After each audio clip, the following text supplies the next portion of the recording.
Okay. Good morning or evening, depending on which part of the world you are. I'm Clint McCann, one of the co-chairs of the IPM International Board, along with Zania Chavez. I see people, I think there are people welcome on to Zoom, and there may be others on Facebook. So however you are joining us, welcome. I see people from Nepal and India and El Salvador and various parts of the United States, from as far east as Ohio to as far west as California. So we've gathered a world encompassing audience here, and it is good to see all of you. Keep Joe in your thoughts, prayers, meditations. He had surgery again yesterday. He may be listening in, but I'm moderating as he recovers, and we're certainly wishing him rapid and full recovery from and regaining of sight. We have the pleasure and privilege this morning of having with us Reverend Doug Horner. Many of you know Doug from the Cleveland area and from IPM. Doug is one of our wonderful IPM, and now Dorothy is joining us from Kenya, it looks like. So we have another continent represented. Doug has been on the IPM board. He's been a pastor in the city of Cleveland. He's a community leader and activist in the direction of establishing peace and justice. And he's going to talk about some of those efforts this morning. In fact, Doug, thank you for joining us. He's going to talk about how we police our major cities and the movement for racial equity. Now, he's a U.S. citizen, of course, but what he will say about the Cleveland area, certainly I know will apply to the St. Louis area and perhaps every major city and some not so major cities in the United States, and may apply in other parts of the world as well. In any case, Doug, we appreciate your willingness to speak to us this morning. We welcome you and we look forward to your presentation and the opportunity to engage you following your presentation. So welcome and thanks. Thank you. Thank you, Clint. Sorry Zania's not here to be with us today, but hi everyone. Hi IPM family. I miss being with you all. I miss especially the way that we care for each other, love each other, commune with each other across cultures.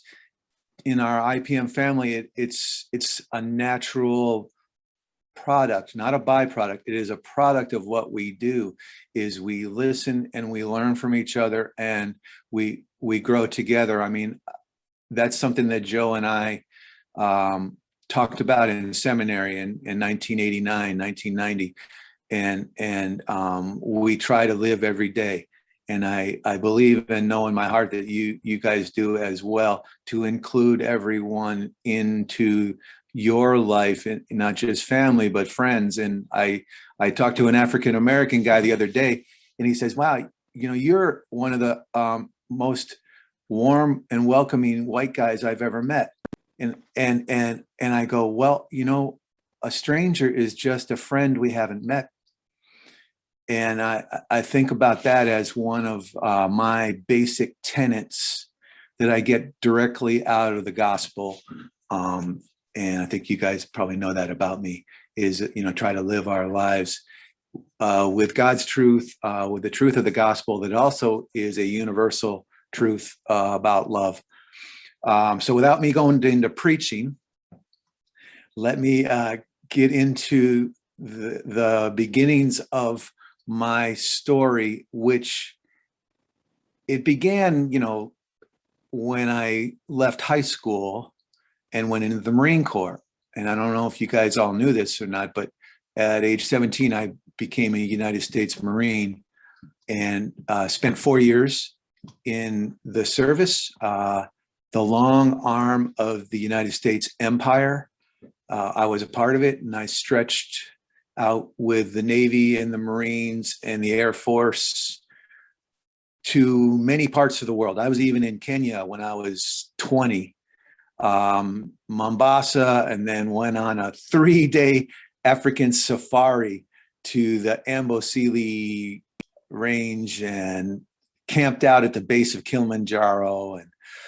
And the closest I got to India was Thailand. But I've been to Singapore, Hong Kong, I mean, many places around the world. And it's different when you're a Marine than when you're traveling as a civilian, let me tell you that. And, when I joined IPM, I guess it was in 1999 or 98, I was recovering from being a Marine. I was recovering from that military mindset where you kick ass and take names later. And that's a phrase that Marines use, or mow them all down and then count the bodies later, something like that. So when you're a trained killer, that's the way you talk. And the reason why I bring that up is because in a lot of the countries that I've traveled to, when you see the police or when you see the military, there is no love relationship there, because you know that their finger is really, really close to that trigger. And you know that on a moment's notice, could hit the fan and everybody will flee for their lives. So that's my preface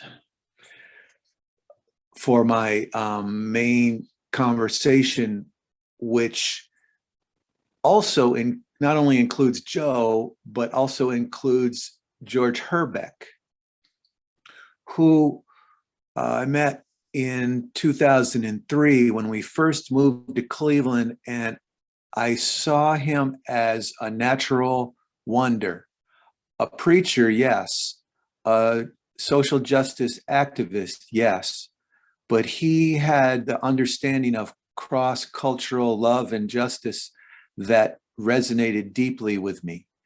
And I couldn't help myself but want to follow in his footsteps. And he's doing very well, everybody. Just so you know, I do stay in touch with him regularly, and we talk on the phone once a week or so, and he's doing well. And if you don't know it, he actually put out a memoir recently. I don't know if it's actually in book form, but there's the Cross-Cultural Solidarity History Project. And the first person on it, this was written by Len Burnett, by the way, and you can download this in PDF and also listen to it on SoundCloud. But the first chapter is about George Herbeck, the Selma minister who built a white anti-racist spiritual community in Chicago.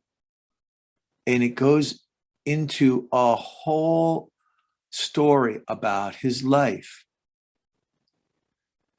And I just want to read a little clip about George that's from this. And if you all are not familiar with it, I will send you this whole thing in a little while.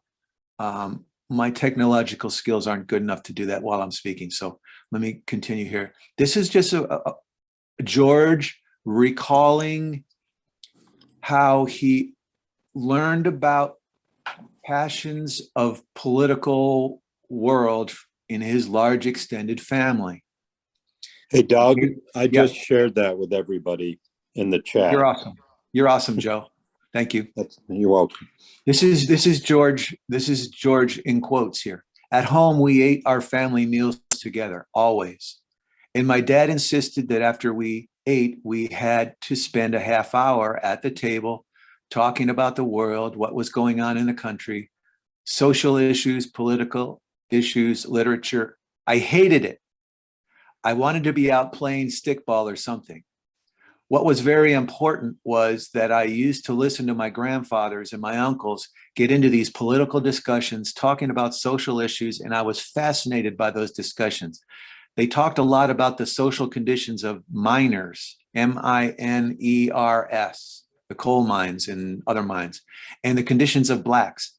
And I remember my mother's mother saying to me, they lived on Long Island, and I'd go out there every summer. She said to me, Georgie, if I were a Negro, I'd burn the whole damn country down. And I felt I needed to know what she meant by that. So I was picking up this sense that we had some responsibility to deal with injustice. I picked that up from my grandparents, my uncles, my aunts, and my parents. So I recommend that to everyone to read, to get an understanding of social justice 101 in this country, and George is a living testament to that. Okay, so next in my discussion is going to be my basic philosophy of how I see the way police departments work. And let me create some parentheses here.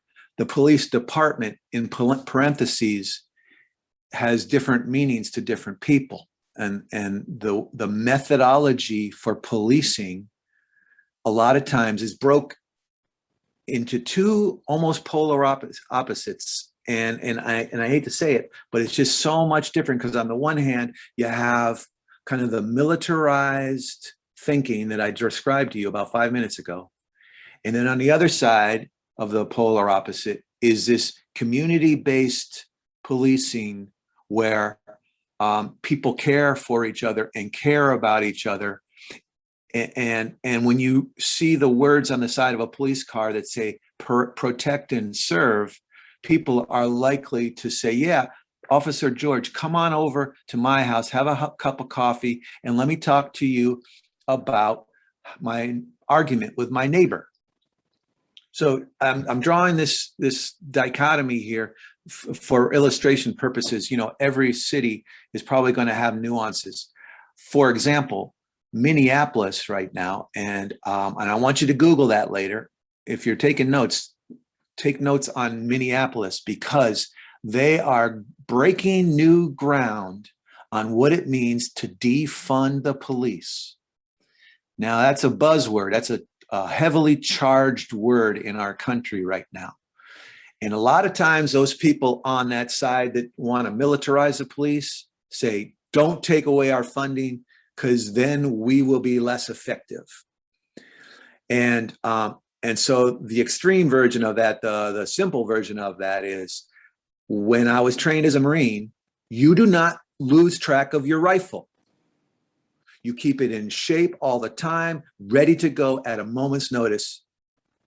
And your equipment has to be ready and effective all the time. Okay, so you can see that if you're in that militarized mindset, that defunding the police could be very, very critical to the way you operate in the world.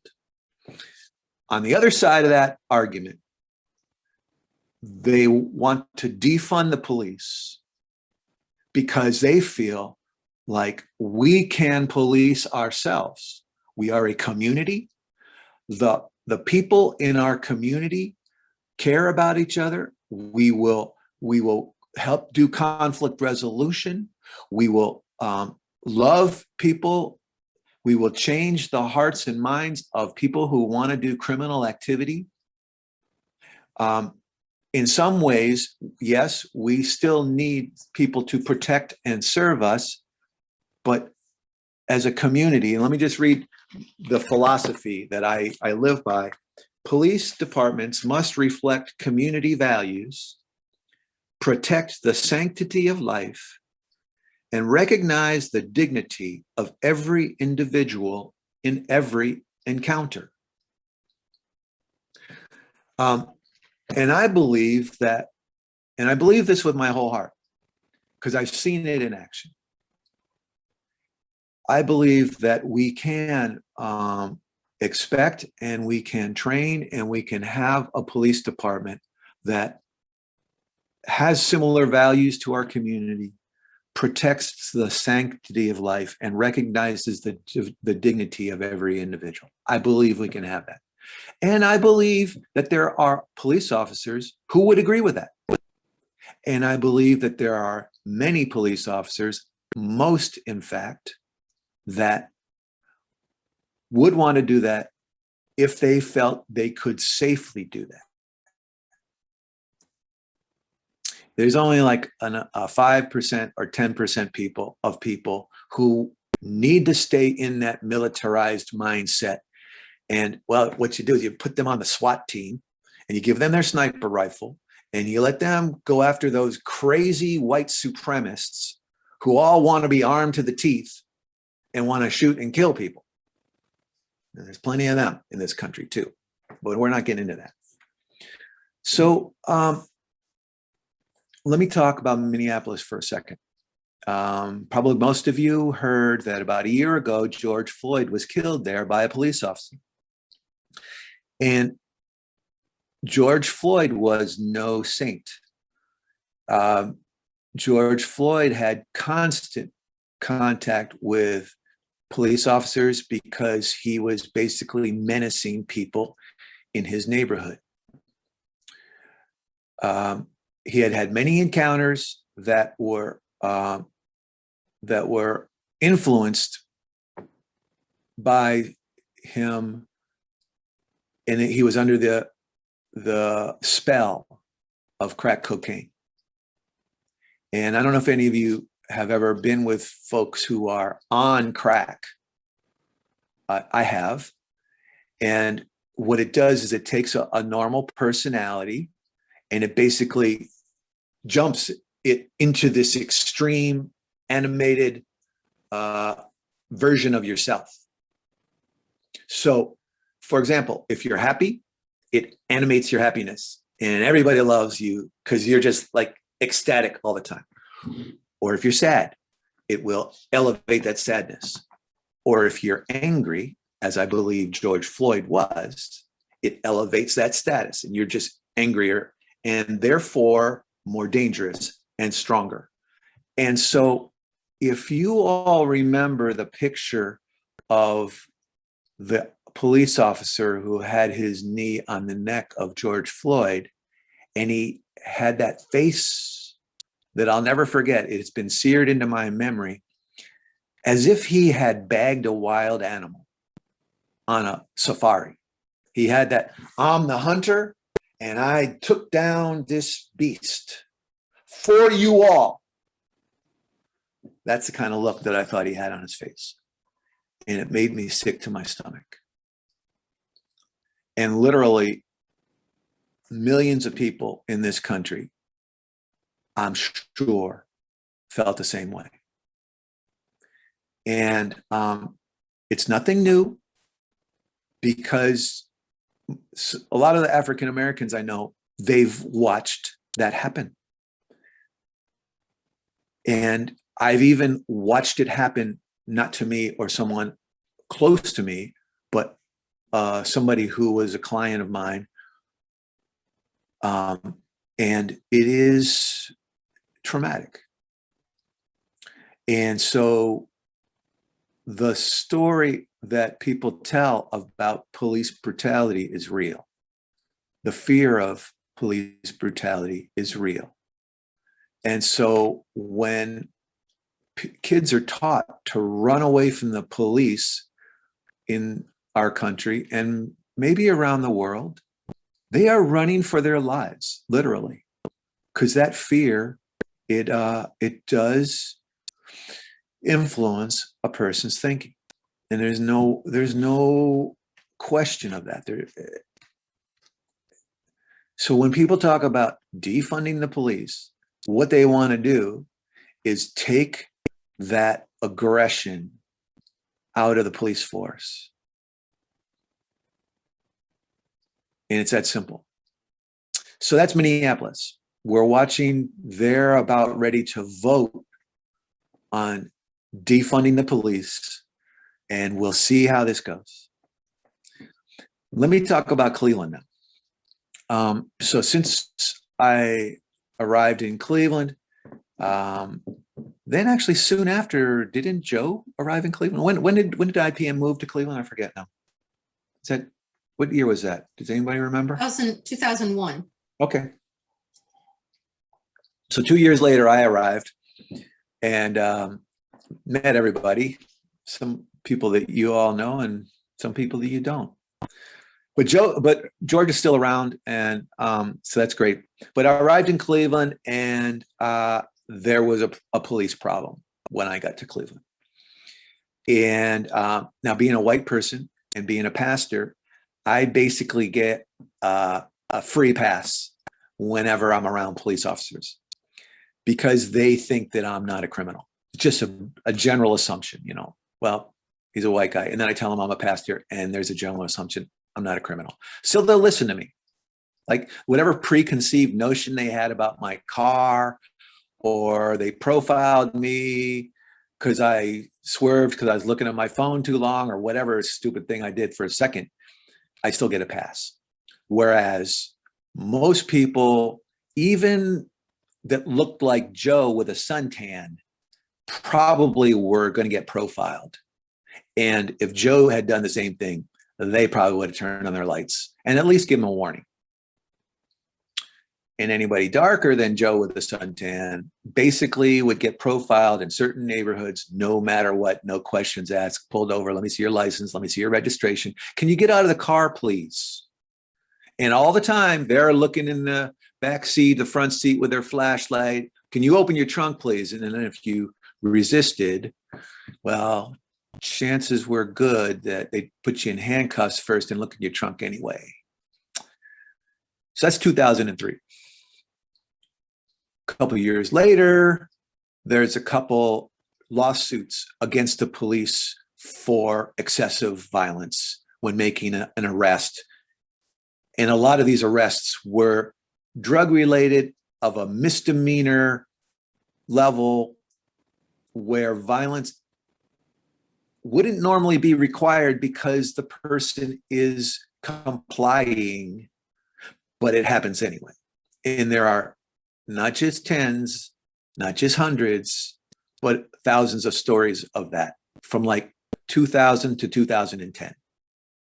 Because the police were after gang-related drug problems, guns, prostitution, and all of the things that show the ill effects of the breakdown of community, right? And poverty, of course. Poverty does play a big part in all that, because then there's lack of jobs, lack of real economic development. I mean, all those things that play a role in the drug industry, which is mafia run, which is a white collar crime, really. And in this country, the people with the white collars and the nice shirt and tie and the suits, they're probably corporate level criminals who are well protected, buffered, hidden from any kind of prosecution. And then if they do get indicted, they will settle out of court. So they never are brought to trial. Their crimes are never brought to light. And we don't really know sometimes. But I got off track. So Cleveland, we're part of a peace and justice movement that is the progressive heart and soul of not only Cleveland, but St. Louis and many parts of the country. I mean, and we know for a fact that since the days of our founding, and even well before that, the progressive side of the religious / philosophical / thinking population of a culture or country leads society in the way we think. For example, at Union Theological Seminary, Reinhold Niebuhr, he was a great thinker, and he was a theologian / philosopher, but also a social commentator. Wouldn't you say, Clint? And his gospel, Definitely, and the ethics, in the ethics of it, they merged theology and philosophy and social commentary. It all merged together because they criticized what our cultures were doing. Our one white culture, the slaveholder culture. He criticized that in the language that he did, and it came out of his love of the gospel. And that is kind of where George and I used to have our conversations. Social commentary based on our love of God and the Gospels. And the question I guess you could ask is, what would Jesus do, right? What would Jesus do? So about 2012, there was a car riding past the downtown Cleveland jail that backfired. And as it rode past a police car, right? Car backfires. The police in that car duck down and then go nuts because they think it was a gunshot and chase that car and call other police cars. And in about, I can't remember exactly, 17 minutes, that car had gone all around downtown, all around the west side, up onto the highway, up into some neighborhoods, into the east side of Cleveland, and all the way into East Cleveland, where it was stopped in a school parking lot. And 65 police officers got out of their car and shot at that car.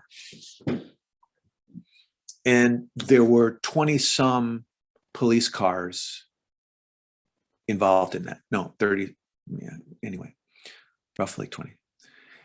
And 137 shots were fired. And myself and the progressive community of Cleveland had had enough. And we protested that chase, the fact that no gun was ever found, the fact that witnesses at the scene of that car backfiring knew it was a car backfiring and were laughing as the police started to chase.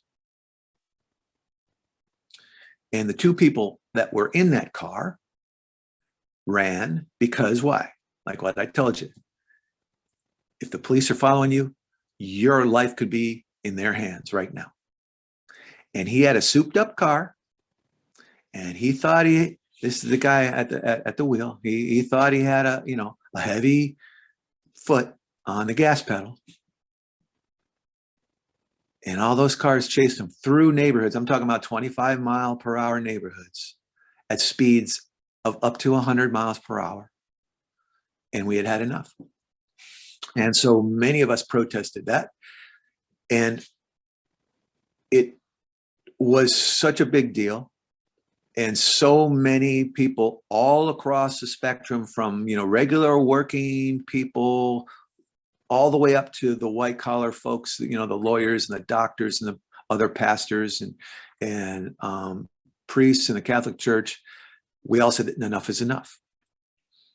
And the mayor of Cleveland called in the Justice Department from Washington, D.C., and they investigated. And they decided, the federal government, Justice Department, decided that Cleveland needed to have oversight from the federal government of its police department because they were out of control. And they were taking the law into their own hands. Basically they were the prosecutor, the judge, the jury, the sentencing, all in one, and doing whatever they could to, quote unquote, get rid of the criminal element. And we've been under that consent decree ever since. And part of the consent decree, it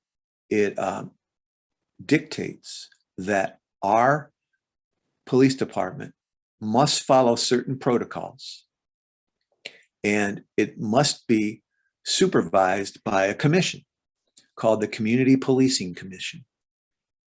And they were told, the police department were told, and there's almost 700 officers on this police department, that you must give everybody their constitutional rights, and you must have your body camera on, and due process needs to happen from the moment you engage in a question and answer or a pullover or the beginnings of your contact with a person. And the police department said, yes, of course we will. These are just a few bad apples. And I'm going to simplify this just for time's sake. The police department, for the most part, remember I told you that 90% of the police officers are there because they do want to be helpful. They do want to protect and serve. And many of their upper level officer, their commanders and their captains and their lieutenants, they wanted to reform. They said, yes, we will comply with this. We want to reform. And so it happened that they brought in some new folks. They changed the police chief. There was quite a bit of superficial change that had happened. And I knew a couple of the commanders, and they were serious about this. They said, we want to be more community oriented. We want to do this. And they went through a lot of training. And many of the officers, I'd say 80% of the officers had at least some new training, in de-escalation, in conflict resolution, the whole thing, about how to handle a mental health situation that's right in front of you, and turn off your aggression and turn on your problem solving hat and your listening skills, and so there was some of that. But overcoming this trust issue that has grown here for now decades, or maybe since the beginnings of the police department in this country, is going to take some time. And people still don't trust the police. And not only that, the police themselves don't want to be policed. So the next thing that happened was in 2017. And in 2017, in the early part of the year, there was a huge drug bust where the police and the FBI and the DEA and the ATF all swooped into Cleveland and arrested 28 people all at the same time who they considered to be drug kingpins in a gang on the West Side, which is really close to my house. And basically they felt like they swept the streets of the major criminal leadership, right? And so for a moment there was quiet as they thought. Did they do anything about the poverty? Did they do anything about, the lack of education or the illiteracy? No, nothing like that. It was just the police doing their thing. And there was relative quiet for a while. Well, there was a boy named Tamir Rice who was playing with a gun. And it's a toy gun, but it looks like a real gun. And it's one of those guns, and it's like one of those, it has the flat piece here. It's one of those like a 45 kind of looking gun. And the toy has a red tip on it, right here, there's a red tip. But somebody had sawed that off, had cut that red tip off, so the gun actually looks real. And the boy, Tamir Rice, who's 12, he was in a cabana, a gazebo, right outside of a rec center, playing with it. And if somebody walked by, he would play with it, and he'd kind of be intimidating. And he would, he's thinking he was like the old way that boys used to play, they point guns at each other. They think they were wild, wild West people or whatever, they point guns at each other. And I don't know if you guys grew up like that, but I never had guns. I wasn't allowed to have guns as a kid, but a lot of kids do still. So anyway, there is another person in that gazebo sitting next to Tamir Rice for a long time, watching what's going on, not saying a thing. And somebody calls 911, man with a gun. Could be a boy, we don't know. The police respond. The response is botched terribly because they jump out of their protocol. They completely disregard their own safety and the safety of this 12-year-old by pulling the car up within 4 feet of Tamir Rice. And without a word, the passenger jumps out and shoots Tamir Rice, and he dies an hour later. So that's totally out of protocol. And I have to stop here for a second because my wife is at the front door.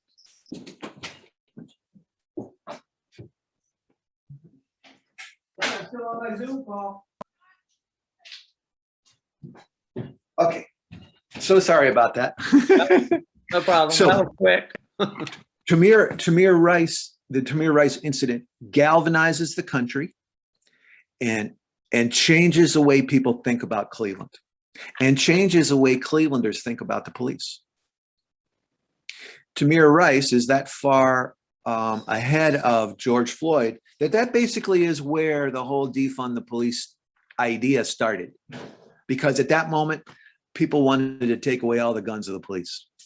See, why are you bozos carrying guns? You can't stop this, you know, and they wanted to stop it. They wanted to make sure that their clean area that they had just swept all those drug dealers out, they wanted to keep that clean. So they shot them, plain and simple. Send a message. They didn't realize that message would be picked up nationally and the whole movement started. I mean, and we wanted to come back to the discussions about what community policing really looks like. So since then, these discussions continue, but this argument over whether to fund or defund the police is the simplified version of a much deeper issue that I think you're beginning to understand. And Cleveland is still in it. Minneapolis is having this discussion. Cleveland is having this discussion. We do not have a version of the defund police here in Cleveland. The Black Lives Matter movement is here in Cleveland, and many of their leaders have been a part of the defund police movement, but the real issue is coming down to the mayoral election, which is happening on November 2nd. And we have a group that came to the citizens and said, we want to put up a ballot, put on the ballot an issue for you. This issue is issue 24, and you can decide whether you want citizens to oversee what the police are doing or whether you want to keep it like it is and let the police police themselves. And so that ballot issue is contentious. The mayoral candidate named Justin Bibb that I am working for is a member of the Citizens for a Safer Cleveland initiative, which basically got the petitions signed. 10,000 signatures were required to get it on the ballot. And now this Citizens for a Safer Cleveland issue 24 is brought before the public in Cleveland, and the citizens can vote whether a police department can police itself or whether a group of citizens picked by the mayor, confirmed by City Hall, you know, the city council, will oversee the police. And that's kind of basically where we are today. You know, I'm working more towards the side of, you know, community than ever before because I'm working for this candidate. And basically I'm out talking to people about him. about his policies. And every chance I get, I try to talk about what community really means, what community policing looks like, what service looks like from the city hall, from your elected officials, from how block clubs, even kind of as local as just the people in your neighborhood getting together and forming some type of community that then you will start to decide how to make decisions for yourselves and then bring it to those who you have elected. So that's kind of where I am these days. It's 11:45. I feel like I've spoken for a long time. I feel like I need to stop here and maybe answer some questions. And I'm going to put my headphones on because it's really hard for me to hear. Thank you. Thank you so much, Doug. Very helpful and extremely timely presentation, and at least in terms of what's going on here in urban areas in the United States. So we appreciate your involvement and for sharing that with us this morning. We do have about at least 15 minutes or so for questions or follow-up. In the meantime, think about that. I see some others have joined us in the meantime. Hemet and Vicky and Adela, welcome. Glad to see you all. So are there questions or follow-up comments on what Doug has said? I see Jim. Yeah, I would just start from, I'd like to hear some of the international perspective too, but first start from just where Doug ended up talking about the police commission, which to me, that sounds like, that doesn't sound like nearly enough to me. I'm sure it's a good first start. They have a police commission here in San Francisco, and I think it operates pretty well. But it feels like you need so much more than that to talk about to really, things like require policemen to be part of the community so they can think like the community rather than outsiders controlling the community. Psychological testing to get rid of some of the, some of the officers that are drunk on power. It's wonderful that you think it's only 5 to 10% are the bad apples, but I'm sure there are police departments where it's a lot worse than that. Some of the little Ferguson, Missouri type police departments, it's not 10%. And so you have to weed out that certain kind of militarized mindset out of the rank and file, as well as, the administration as well. So, a couple more thoughts on things beyond a police commission that might be needed in Cleveland and elsewhere. Yeah, good comments. Good, thanks, Jim. Other questions or follow-up? Doug, is there any polling to show how the election might turn out? Well, right now our guy's polling well. He's the front runner. He just raised more money than his opponents. There's only, at this point in the mayoral's race anyway, there's only two people, Justin Bibb and a guy named Kevin Kelly, who's basically running on his own record as the city council president and former councilman and basically a status quo candidate. But I could tell you a quick story about an encounter I had with the police in El Salvador one time. If that's helpful. Well, I might have told you this story before. I don't know if Jim suggested that he wanted to hear from international folks. At least this is an international story, so go ahead.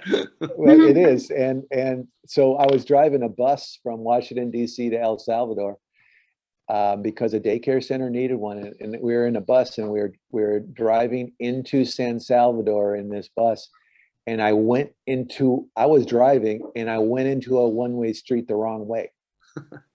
And all of a sudden there were 10 police officers with military grade weapons pointed at my head.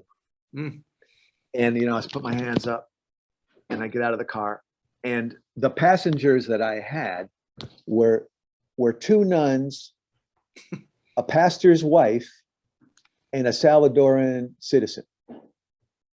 And they immediately went to the lieutenant of this police squad and started pleading, do not do anything bad here.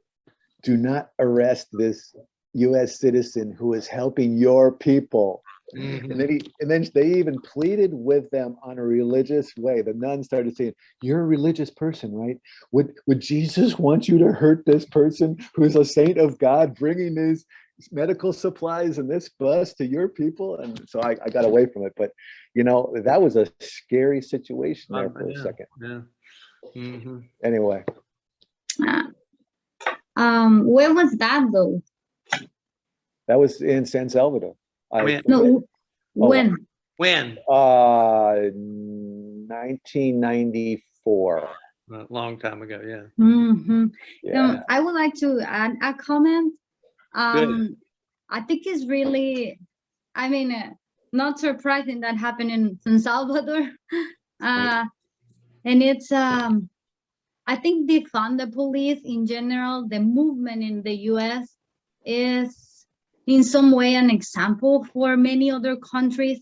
In El Salvador right now, there is a massive spending on military and police. Mhm. And because of the current political situation right now, and with the idea of fighting against gangs and other type of crimes, the president recently said he showed up in the news asking for 40,000 more soldiers, for 40,000 more youth to join the military, himself in person, as you know, like as something important to make the country growth.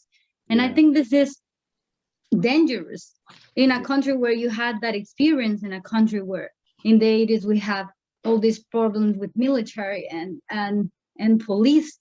So my attitude, or I guess a question also, is how likely you think, I mean, you think that in the US the defund the police movement will go, how far the movement will go, because at the end the power and the imperial power of the US is based on the police and the military. And at the end, the military and the police train in El Salvador, many of them have been trained in the US. We'll still have a lot of military base in El Salvador that are US military base.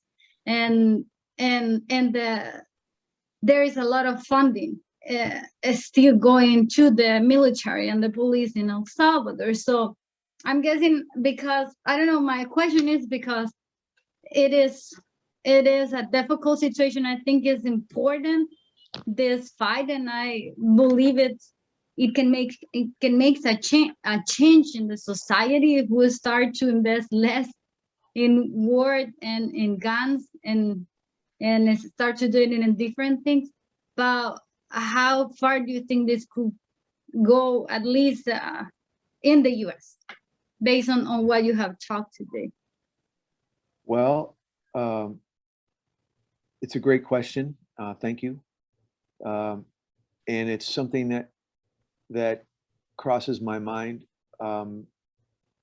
because, you know, you guys have met my daughter, and I want a better life for her. And I don't want her to be scared of the police. And the same for friends in other countries, you know, that in a lot of ways, the police are militarized even more. And I could just give up, because the empire is basically going to do what the empire wants to do. Because rich people will get what they want because they can pay for everything that they want. On the other hand, as a pastor, I am put in the very, very awkward position of talking to power. I mean, and Clint can tell you, we when we're in a protest or when we're on the front line of some kind of incident, we are labeled as somebody who speaks. Now, we open our mouth and we could screw it up. But on the other hand, many times we're the voice of reason. We're the voice of, okay, let's all calm down and think our way through this kind of thing. Let's listen to each other kind of thing. And there is, in the United States, there is wiggle room for compromise. And remember, I was describing the two polar opposites now. And so Jim was just saying, like in San Francisco, they're working with some type of police reform. Minneapolis, of course, is doing it. Other cities are doing it around the country. And every city, every town, they're going to have this discussion basically on their own. Now, does that change the way the empire works? Well, that's a tough, the relationship between San Salvador and the country of El Salvador, I mean, I can't say, I can't say much, but what I can say is in Cleveland, we're having this discussion. And I'm hopeful that at least in my lifetime, the compromise can happen in Cleveland. And then on a national level, I mean, it's getting really, really tense with Trump and the Trump crowd and the other crowd. And I'm even putting Republicans on that side. There's Republicans that are on the Democrat side saying, hey, this Trump stuff is getting a little bit out of hand, and now he wants his own social media platform. So that's another thing. And that's another discussion that maybe Clint, you can step in on that. I think the United States has a long way to go, just like El Salvador has a long way to go in demilitarizing law enforcement. Yeah. But there are some good signs. The fact that the movement in Cleveland may elect a mayor who is not status quo is a good sign. Yep. In my congressional district, my representative now in the United States House of Representatives is a woman named Cori Bush. Oh, yeah. She got elected on a defund the police, essentially, or a reorient law enforcement platform. And she defeated, it was another Democrat she defeated in the primary and then won the general election without any trouble, of course. But she defeated a status quo Democrat basically on reforming law enforcement. And and we have a new mayor. So the mayoral race in Cleveland will be key, I think, as it was in St. Louis. And Tashara Jones, our new mayor, and I don't reside in the city, I reside in the county, but the new mayor of the city of St. Louis also won by defeating status quo candidates. And her platform essentially was, we need to rethink law enforcement. And she's helping do that, including incarceration systems and all sorts of things. It's not without controversy, obviously. And she has strong opposition in the city council and by moneyed interests and status quo folks. But the good thing is she got elected, and it's evidence that the conversation is broadening and widening throughout the United States. Where it goes is another question, but there are some signs, at least. Her point would be my point, and I think Doug's point, and I don't think any of us would really disagree with this. We're not really going to solve the problem in our cities until we solve the problems of poverty, lack of employment, and lack of access to education and healthcare. And those are big problems that moneyed interests oppose.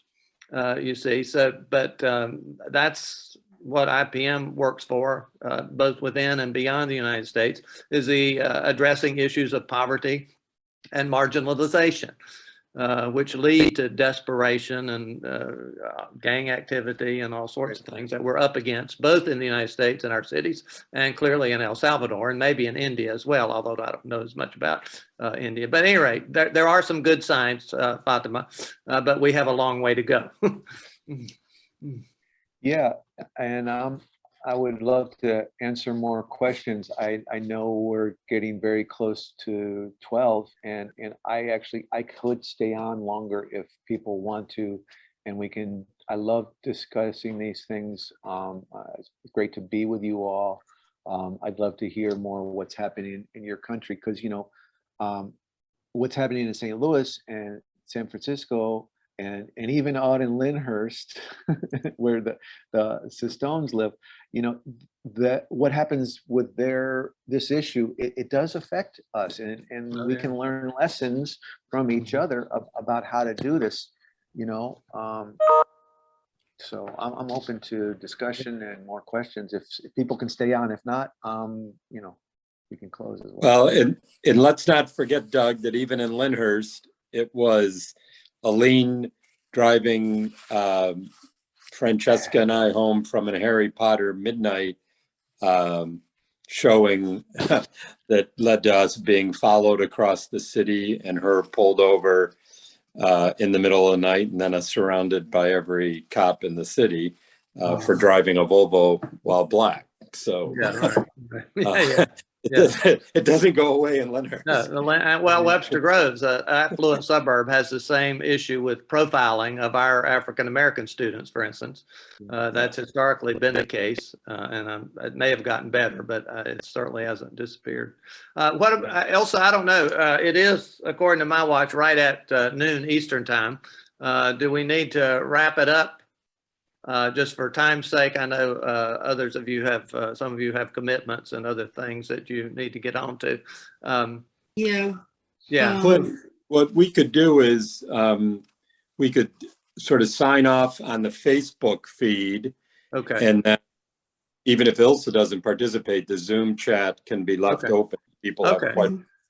Okay. But maybe you or Ilsa want to wind us down and remind us what's happening. Well, let's do that. Well, for my part, I don't know. I'm going to let Ilsa say what's coming up. But for my part, simply thank you. And those of you on Zoom, it's good to see you, your faces even, or especially. And for those on Facebook whom I cannot see, we're glad you joined us as well. So thank you, and good afternoon, good night, or good remainder of the morning in my case. So Elsa, if you have announcements or want to look ahead to next week or beyond, please do that and sign us off. And if some of us want to stay on with Doug on the Zoom call, we can do that. Okay, great. Thanks, Clint. Yes, thank you again for joining us today. We are happy to share that next week's forum will feature our own Xenia Chavez, who is IPM's co-chair of the International Executive Board and also the founder of Saprosi. She will be presenting on World Children's Health Day in commemoration of that observation, and sharing more about Nicaragua's focus to that issue. So we, all of you will join us for that. And with that, I'd like to also just again formally thank Doug Horner for being today's wonderful presenter. And we will sign off of Facebook for now and look forward to seeing everyone next week. Okay. Thank you, Elsa. Yeah, and thanks, Doug. Yeah, and for those of you who are departing, take care, and look forward to seeing you next week, and to seeing Xenia too. That'll be cool. Yeah. Thank you. Thank you very much. Take care. So I did stop the Facebook feed, but Doug, thank you so much. I just wanted to add my appreciation to you as well. I mean, I know you talked about George Herbeck being a natural wonder, which he definitely is, but you also, Doug, are a natural wonder. I mean, being from the Cleveland area and knowing you through my work with IPM, you do so much in this community, Doug. You are a true hero to so many, giving to so many important and vital issues. And today's topic was certainly so important. And I couldn't help but feel excruciating pain when you were recounting some of those, issues and examples of, horrible disservice, for police that we look up to protect us, and there continues to be real need for this issue. And even though there is this empire out there of, you know, folks that get their way. We all have a responsibility to lend our voice and support for these important issues. So thank you, Doug, for championing that cause and for sharing so powerfully and effectively through your examples, you know, the issues at hand and how we're all connected, whether it's here in Cleveland, whether it's in St. Louis, whether it's in the United States or across all regions where we work. It's similar, you know, control issues, and, you know, we need to get back to really protecting the sanctity of human life, as you said, and really the human dignity of each person. Yeah. Thank you. Thank you, Thank you, Elsa. Yeah. Thanks, Doug. Mhm. The election is November 2nd. Is that right? Yes, it is. Cleveland? Yep. We're looking forward to Election it. day. Looking Mhm. forward to the outcome of that. It's, Yeah, well, we'll. I'm nervous. I'm nervous all the time. I probably shouldn't drink as much coffee, but I can't help it. And I Well- go to bed thinking about it. I wake up thinking about it.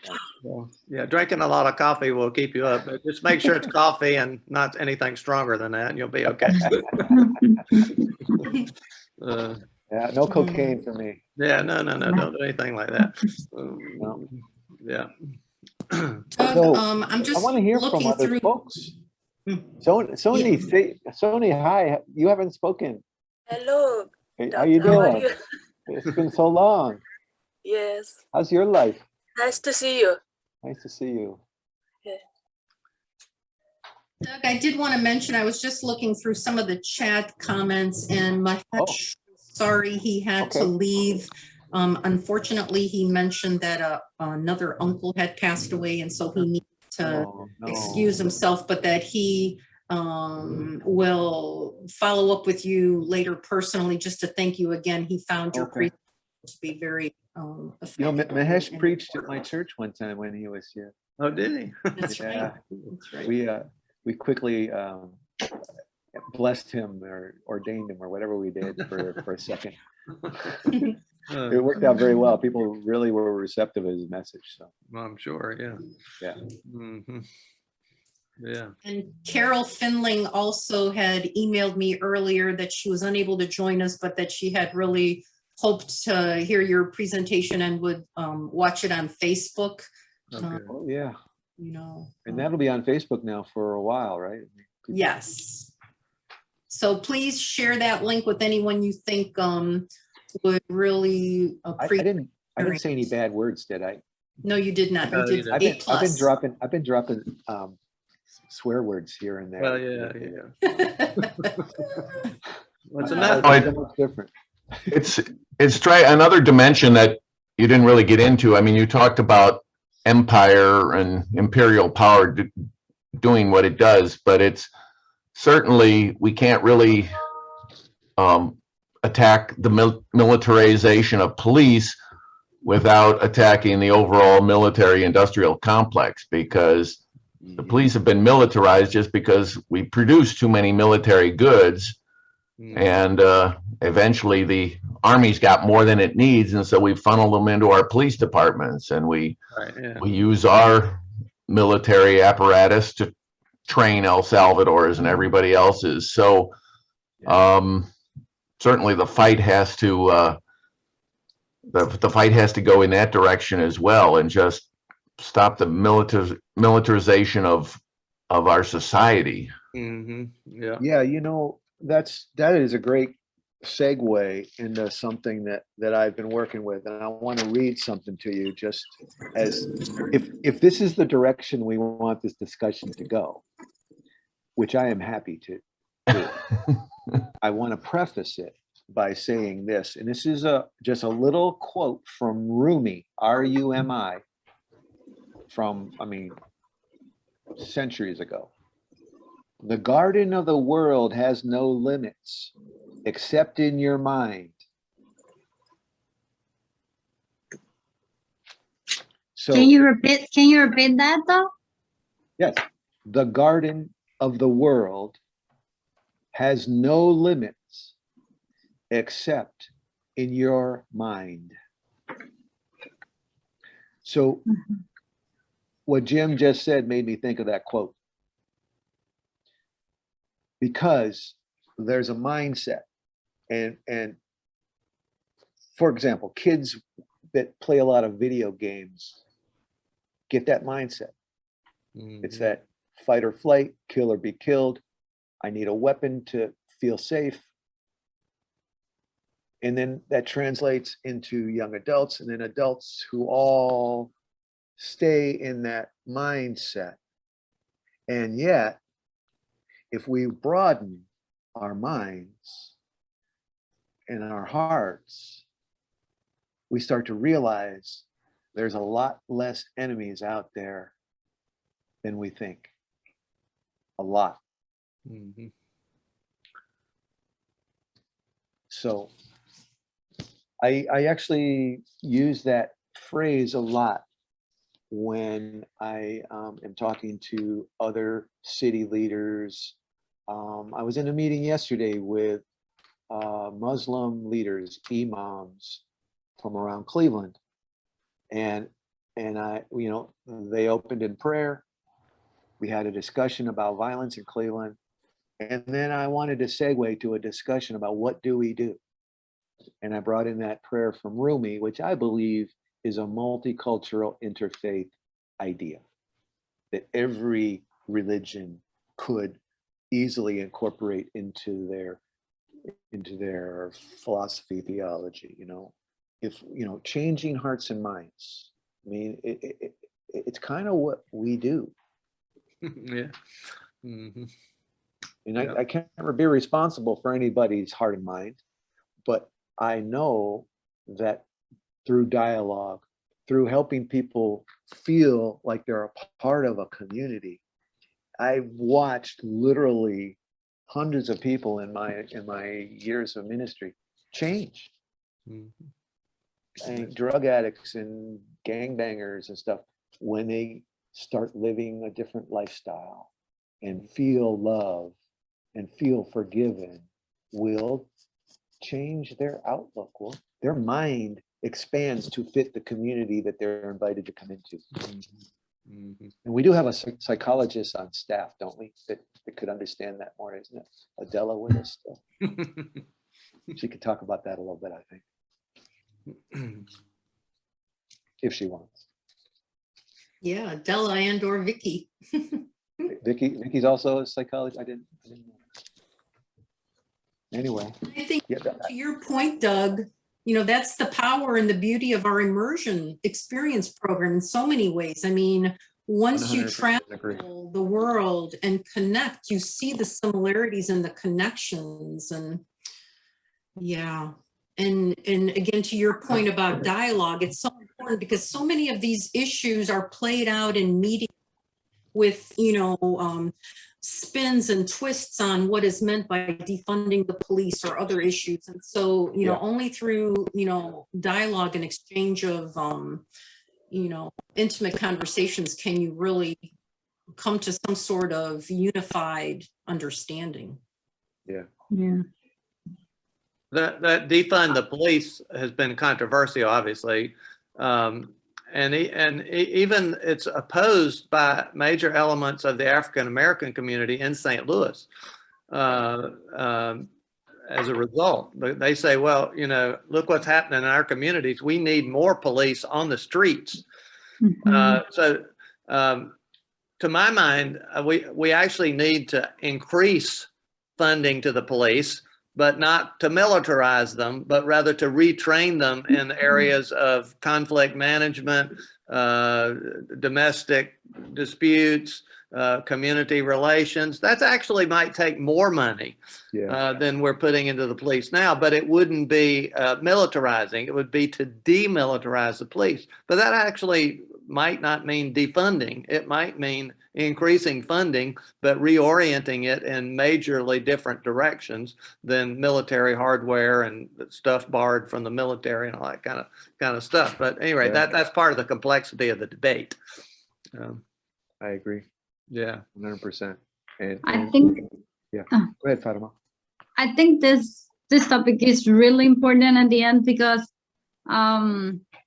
the military and police system that it's directed by the US at the end affect a lot more our countries than anything else, as in the global South in general. And I'm not just talking about the El Salvador, but what just happened in other countries.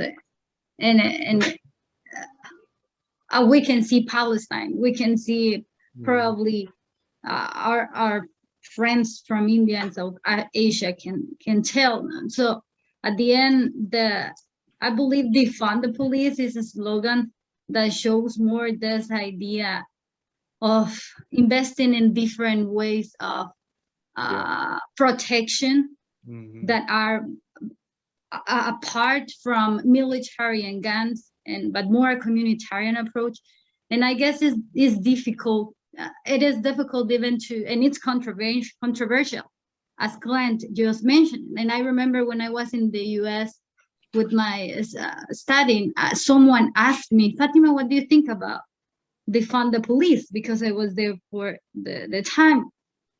And it was a US citizen, and he said, and that person said it was a youth person, a young guy. And he said, it's ridiculous because we need more police. And I was just, listening, because I was a guest in that country at the end. But what I'm trying to say is how difficult it is to generate a better understanding, a critical understanding of what at the end defund the police means, and how important at the end is if in the US it successfully developed something better.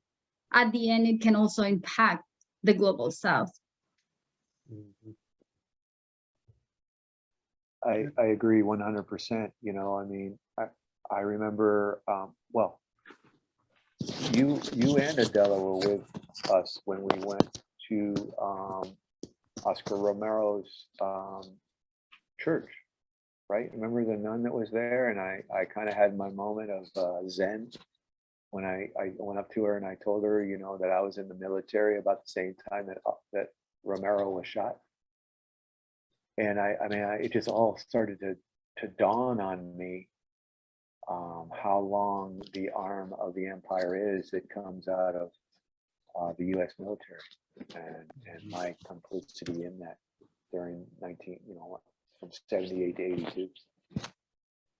82. And how deep it goes, and what we do about it, and how we live knowing with that knowledge. Honestly, how do we continue to live? We just do our part in our in our communities, in our part of the world, and I am 100% satisfied with where IPM has brought me in my mind, in my heart, in my spirit, and what IPM is about. And this same spirit is what I carry with me nowadays. And it's so complicated to think more. I have friends who are just constantly Facebooking and Instagramming and railing and criticizing the US and capitalism and all these folks, and they live in an angry state of mind that I don't want to go into. I don't want to be there. I could easily go there, and I don't want to be. I don't want to live. I don't want to have that kind of angst in my life, and my stomach churning and my mind just racing about that kind of stuff. And prayer and meditation and yoga helps. That helps, huh? And an occasional beer. All the above, right? Yeah. Tell you.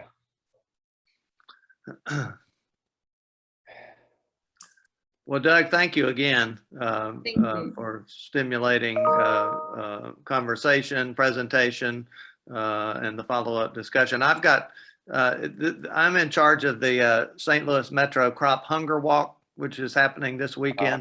So I've got to go do some preparations myself. So I'm going to leave the meeting. You're the host, though, Elsa, right? Yes. Yeah. Okay. So thank you all. Thank you for filling in, Clint. Oh yeah, Yes. yeah. Glad to. Thank you And so glad much. to see everybody. Good to be with you, And, Professor. yeah, it's good to see you, especially Doug. Thanks again, and you all over the world. We're in this together, so we'll keep at it. Yeah, Right. yeah. Thanks, Take care. Clint. Mhm. Bye-bye. Bye-bye. Yeah, Bye-bye. thanks, Clint. Bye, thank you. Yeah. Thank you so Bye-bye. much, Doug. This, Bye-bye. we could go on talking about this forever, I'm sure, but thank you so Yeah. much. It's a good start. I know it's a Yeah. good start, and hopefully it'll Thanks. keep us in a peaceful frame of mind, knowing that there are people like ourselves in all parts of the world, right? Yeah, Yep. You know, and yeah. we're working against a system that seems out of control, but you know, this is a little Christianity I'll throw at you here. So there's a Bible passage that says, with humans it looks impossible, but with God it's possible. So sometimes if you can think bigger and that God is in charge of something bigger, you know, there's a creative, good energy in the universe that's working for empowerment and betterment.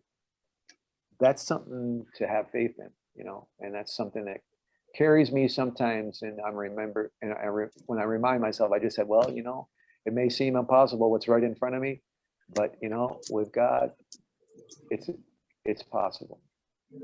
So Well, your positive, peaceful outlook is inspiring. Thank you so Yeah. much for that. so It is. I think we're all putting you on our speed dial. well, you do know how to get a hold of me, so Yes, that's right. Thank you. You know, there's a Doug. there's a reason we've been friends for almost right. 40 years or 35 years.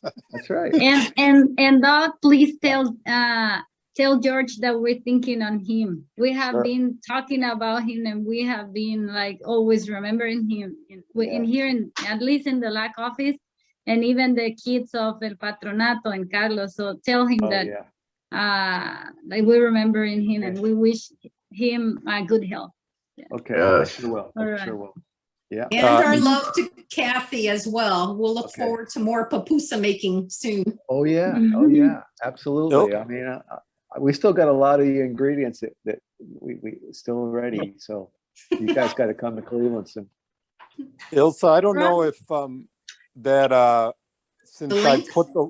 I put the link for George Herbeck and for that 1033, which is the program that takes the military hardware and distributes it to U.S. police forces that Clinton started in 1997, which is what we all saw in Ferguson, probably many of us for the first time.